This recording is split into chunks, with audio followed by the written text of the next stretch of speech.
네, 오늘의 말씀은 시편 18편이 되겠습니다. 승리의 날이 온다라는 제목으로 말씀을 전하도록 하겠습니다. 자, 이 18편의 표제를 한번 보시면은요, 여호와의 종 다윗의 시, 인도자를 따라 부르는 노래, 여호와께서 다윗을 그 모든 원수들의 손에서와 사울의 손에서 건져주신 날에 다윗이 이 노래의 말로 여호와께 아뢰어 이르되라고 되어 있습니다. 자, 이 표제에서와 같이요, 이 시는요, 다윗이 이스라엘의 왕으로 즉위에 하였을 때에 지은 감사시입니다.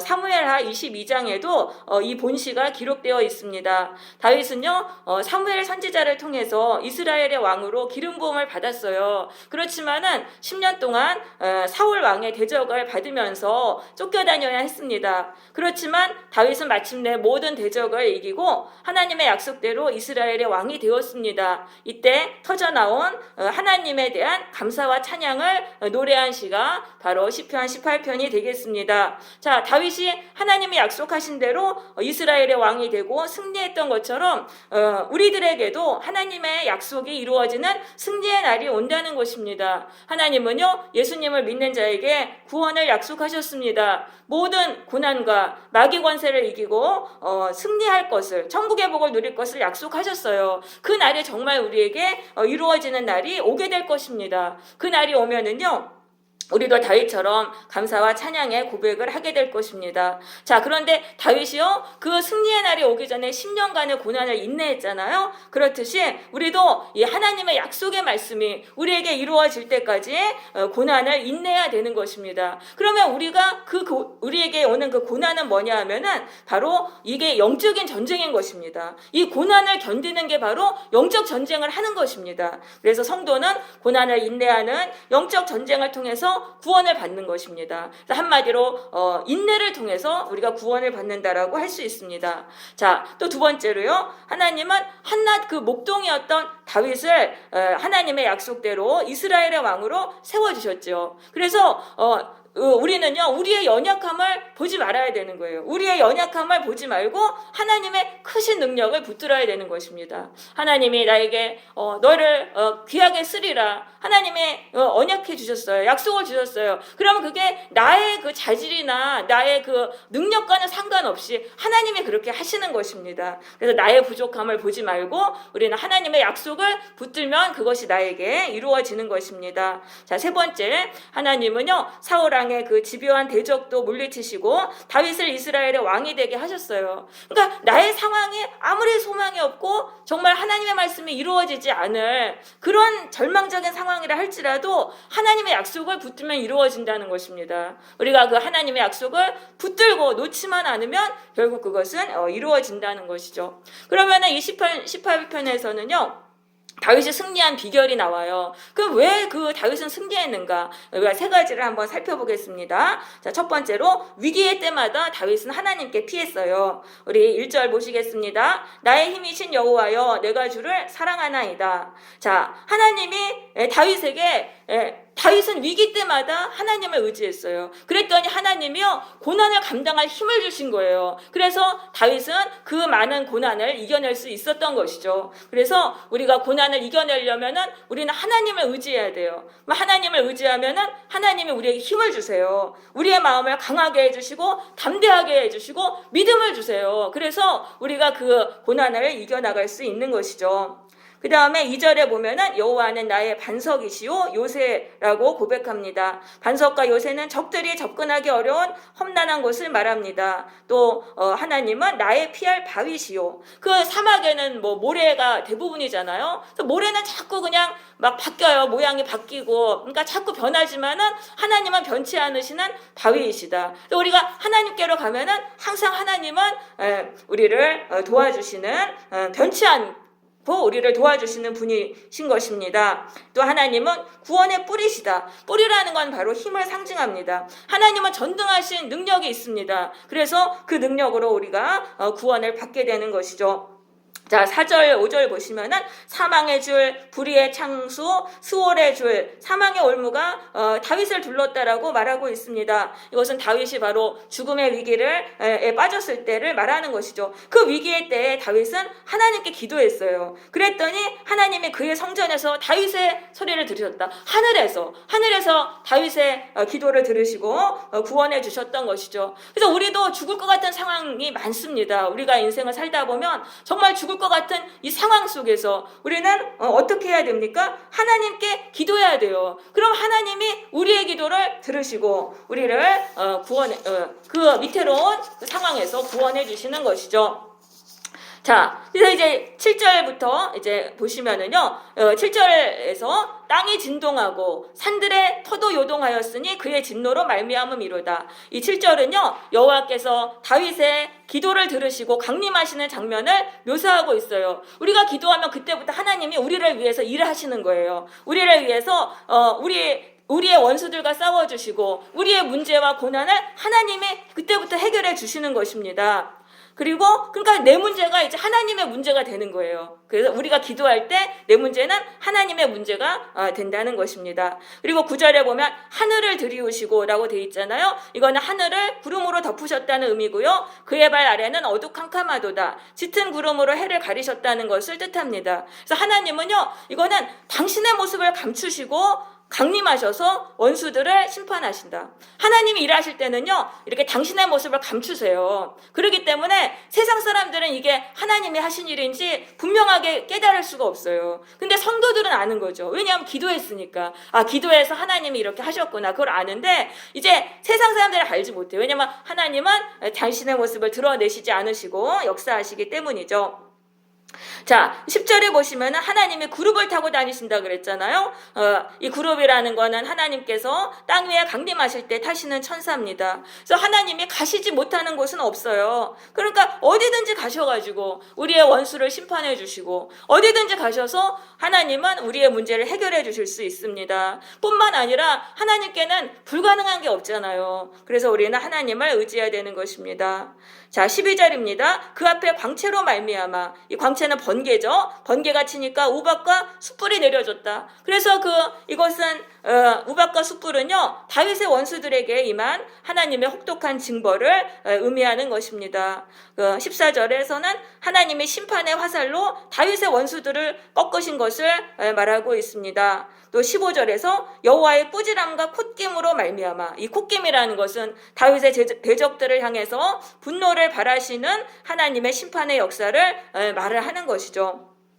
또 16절에서 그가 많은 물에서 나를 건져 내셨도다. 많은 물이라는 것은 사망의 위기를 말합니다. 여기서 하나님은 다윗을 건져 주셨어요. 그러니까 다윗은 결국 이제 그 사울왕을 길보아 전투에서 죽임당하게 하셨잖아요. 블레셋 군대에게. 그렇게 하셔서 다윗이 더 이상 사울에게 쫓겨다니지 않게 하셨죠. 이게 바로 하나님의 심판이었던 것입니다. 그래서 우리가 하나님께 기도하면 하나님이 우리를 위해 일해 주신다. 이거를 우리는 분명히 알아야 돼요. 기도하는데 무슨 일이 일어나겠어? 이런 생각을 하면 안 되는 거예요. 우리는 위기의 때에 하나님께 기도하면 하나님이 우리를 위해서 일해 주시고 우리의 원수들을 물리쳐 주시고 우리의 문제를 해결해 주신다는 것을 우리는 분명히 알아야 되겠습니다. 그래서 내 스스로 문제를 해결하려고 하지 말라는 거예요. 내 스스로 이 문제를 해결하려고 하지 말고 하나님께 기도해서 하나님이 하시도록 해야 된다. 기도가 바로 승리의 비결이라는 말씀이 되겠습니다. 자, 18절입니다. 다윗에게 재앙이 닥쳤어요. 그때 다윗이 하나님을 의지하니까 하나님이 그를 구원해 주셨어요. 그래서 하나님이 넓은 곳으로 인도하셨어요. 그럼 성경에서 넓은 곳은 안전과 자유를 상징합니다. 좁은 곳은요, 위험과 고통을 상징하는 거예요. 하나님은요, 다윗의 기도를 들으시고 다윗을 그 위험과 고통에서 구원하시고 안전과 자유가 넘치는 그런 상황으로 인도하셨다는 것입니다. 그러니까 기도하면 상황이 변한다는 거예요. 여러분, 기도하면 상황이 변한다. 이거를 우리는 꼭 알아야 되겠습니다. 사방이 막혔어요. 죽을 수밖에 없는 그런 상황이에요. 근데 거기서 하나님께 기도하면 하나님은 거기서 피할 길을 내시는 것입니다. 그 안에 탈출구가 보여요. 탈출구가 보여서 우리가 거기서 빠져나오게 되는 것이죠. 자, 그러면 다윗이 이제 승리한 비결, 두 번째 비결은 무엇이냐면은요, 의를 행했기 때문이에요. 20절 보세요. 여호와께서 내 의를 따라 상 주시며 내 손의 깨끗함을 따라 갚으셨다. 자, 여기서 의라는 건 뭐냐면은요, 다윗이 하나님의 말씀에 순종하면서 하나님 앞에서 옳게 행하려고 한 믿음의 선한 행실을 말하는 것입니다. 다윗은요, 하나님의 말씀을 지켰어요. 그리고 악하게 하나님의 말씀을 어기지 않았어요. 그래서 하나님이 다윗에게 보상해 주셨다는 것입니다. 자, 24절입니다.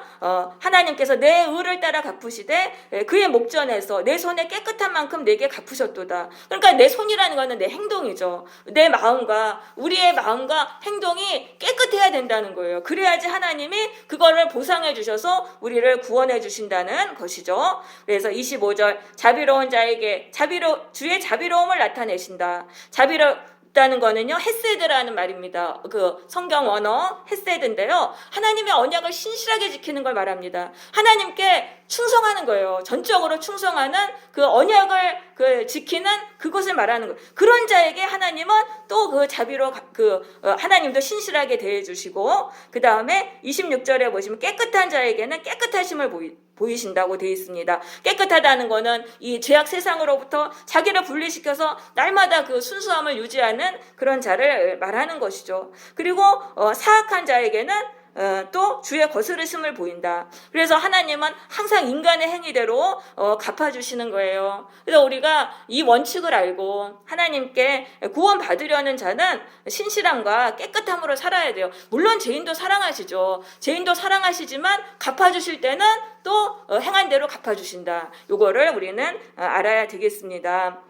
그런데 하나님이 우리에게 요구하시는 의는요, 완전한 의는 아닙니다. 그러니까 하나님은 뭘 요구하시냐면은 내 현재의 모습에서 조금이라도 의롭게 변화되는 그거를 원하시는 거예요. 우리가 어떻게 처음부터 완전한 의에 도달할 수가 있겠습니까? 그래서 하나님은 그걸 원하시는 게 아니에요. 지금 나의 모습에서 조금이라도 변화돼서 의로운 모습으로 변화되기를 원하신다. 그러면은 그것에 대해서 우리에게 구원으로 갚아주신다는 그러한 말씀이죠. 자, 그래서 우리는 나에게 있는 불의를 우리가 버리기 위해서 힘써야 되는 거예요. 그러니까 한마디로 죄 문제를 해결해야 된다는 거죠. 내가 버리지 못하는 죄, 내가 아직도 끌려다니는 죄가 있다면 이걸 해결해야 돼요. 죄 문제는 예수님 앞에 가야지 우리가 고침을 받습니다. 십자가 앞에 나가서 나의 죄를 고백하면서 예수님 나의 죄를 고쳐주옵소서, 우리가 눈물로 기도할 때 우리가 죄에서 고침을 받게 되는 것입니다.